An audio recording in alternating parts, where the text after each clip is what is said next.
अध्याय 7 वैवाहिक जीवन डॉक्टर भीमराव अंबेडकर। पिताजी रामजी सकपाल को अपने बेटे भीमराव अंबेडकर की शादी की चिंता होने लगी। वे भीम के लिए योग्य लड़की ढूंढने लगे। सूबेदार जी ने एक लड़की पसंद की और सब बातचीत पक्की हो गई। पर उसी बीच राम जी ने एक और लड़की को देखा जो पहली लड़की से कई ज्यादा सुंदर थी।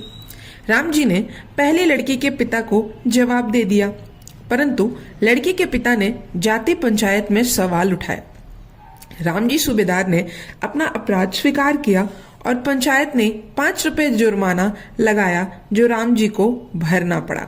फिर उन्होंने डापोली के स्वर्गीय भीखू धुत्रे वलंकार की हीन कन्या रामाबाई को पसंद किया। उस समय रामाबाई 9 साल की थी। रमाबाई सुंदर और शांत स्वभाव की लड़की थी। रमाबाई की 2 बहनें और एक भाई था। पढ़ाई के दौरान ही 1906 में 16 साल के भीमराव की स्वर्गीय भीखू वलंकर की 9 साल की पुत्री रमाबाई से शादी हो गई। शादी का स्थान बड़ा विचित्र था। जब दिन का बाजार समाप्त हुआ तब रात को बंबई के वाईकुला बाजार के खुले शेड में विवाह के रीति रिवाज प्रारंभ हुए। दुल्हा और दुल्हन और उनके सगे संबंधी सभी उपस्थित थे। उनके नीचे गंदे पानी की नालियां बह रही थी। मार्केट की पत्थरों के प्लेटफॉर्मों से बेंचों का काम लिया गया। इस प्रकार बाजार ने एक विवाह हॉल के रूप में काम किया। विवाह की रस्में सुबह के उस समय तक चलती रही जब तक कि मछिहारी स्त्रियां वहां अपनी अपनी मछलियां बेचने के लिए नहीं आ पहुंची। दुल्हन के स्वागत के लिए केवल एक ही कमरा था जिसमें परिवार के सभी सदस्य भरे पड़े थे। इस विचित्र वातावरण में भीमराव और रमाबाई का विवाह संपन्न हुआ। शादी के बाद भी भीमराव अपनी पढ़ाई के लक्ष्य के प्रति समर्पित थे। अतः रमाबाई ने परिवार की देखभाल की पूरी जिम्मेदारी संभाल ली। इससे वृद्ध राम जी को आराम मिला। भीमराव ने भी अपनी आगे की पढ़ाई जारी रखी। अपने पिता की प्रेरणा एवं उत्साह से भीमराव ने एलिफेंट्स कॉलेज में प्रवेश ले लिया। किसी अछूत विद्यार्थी के लिए महाविद्यालय में पढ़ना एक नई दुनिया का अनुभव था। उन्होंने अपनी पढ़ाई लिखाई को अच्छी तरह संभाला, पर अस्वस्थ होने के कारण उन्हें 1 साल खोना पड़ा। इधर भीमराव ने इंटर की परीक्षा पास की। उधर रामजी सूबेदार आर्थिक दृष्टि से बिल्कुल लाचार हो गए। अपने पुत्र की सफलता पर वह अत्यधिक प्रसन्न थे। ऐसी स्थिति में भी श्री कुलेशकर ने उनकी सहायता की। वह भीमराव को लेकर बड़ौदा के शिक्षा प्रेमी महाराजा सायाजीराव गायकवाड़े की सेवा में उपस्थित हुए। महाराजा उस समय बंबई आए हुए थे। उन्होंने एक सभा में यह घोषणा की थी कि वह किसी होनहार परिश्रमी अछूत विद्यार्थी को आर्थिक सहायता प्रदान करेंगे। कुलेशकर ने महाराजा को उस घोषणा की याद दिलाई। उन्होंने भीमराव का वहां परिचय दिया।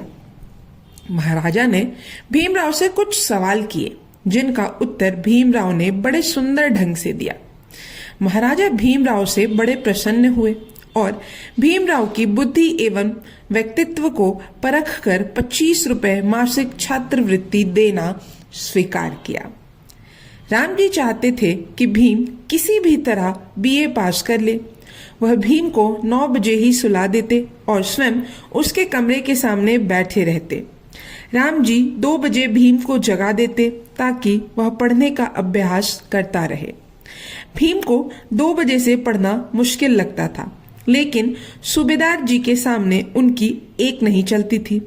वह लेटे लेटे ही टिमटिमाते दिए की धुंधली रोशनी में कुछ पढ़ते रहते और बहाना करते। 5 बजे घर के सभी सदस्यों को उठना पड़ता क्योंकि यह राम जी द्वारा निर्धारित नियम था।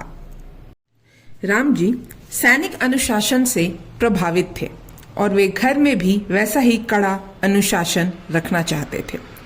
समय धीरे धीरे ऐसे ही निकलता गया और भीमराव की शादी को पूरे 6 वर्ष हो गए थे। दिसंबर 1912 को भीमराव और रमाबाई के घर में एक पुत्र का जन्म हुआ। उन्होंने अपने पुत्र का नाम यशवंतराव रखा। उनके लिए यह बहुत खुशी का दिन था। इसी वर्ष एक और अच्छी बात हुई कि भीमराव ने बम्बई विश्वविद्यालय से फारसी और अंग्रेजी में स्नातक की परीक्षा कर ली थी। उनके परिवार वालों को व महार जाति के लोगों को भीमराव पर बहुत गर्व था, क्योंकि भीमराव अंबेडकर महार जाति के एकमात्र ऐसे युवक थे जिन्होंने उच्च श्रेणी में स्नातक की परीक्षा उत्तीर्ण की थी। रामजी सूबेदार बड़े ही खुश हुए और उन्होंने 5 रुपए की मिठाई मंगवाकर बांटी। सारे आस पड़ोस में खुशी का वातावरण छा गया और सभी को भीमराव से बहुत सी उम्मीदें थीं। भीमराव को एलिफेंट्स कॉलेज में भी काफी कठिनाइयों का सामना करना पड़ा। कॉलेज का होटल वाला, जो एक ब्राह्मण था, भीम को चाय या पानी नहीं देता था।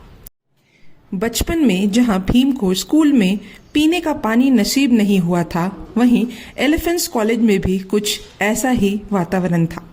स्वर्ण हिंदू प्रोफेसर एवं विद्यार्थी भीमराव से कतराते थे। उनके प्रति कोई सहानुभूति व प्रेम नहीं था। लेकिन अंग्रेजी की प्रोफेसर मयूलर का भीमराव पर सहज स्नेह था। प्रोफेसर मयूलर भीमराव को पहनने के लिए कपड़े देते थे और पढ़ने के लिए पुस्तकें भी। यह अध्याय यहीं समाप्त होता है। तब तक के लिए धन्यवाद।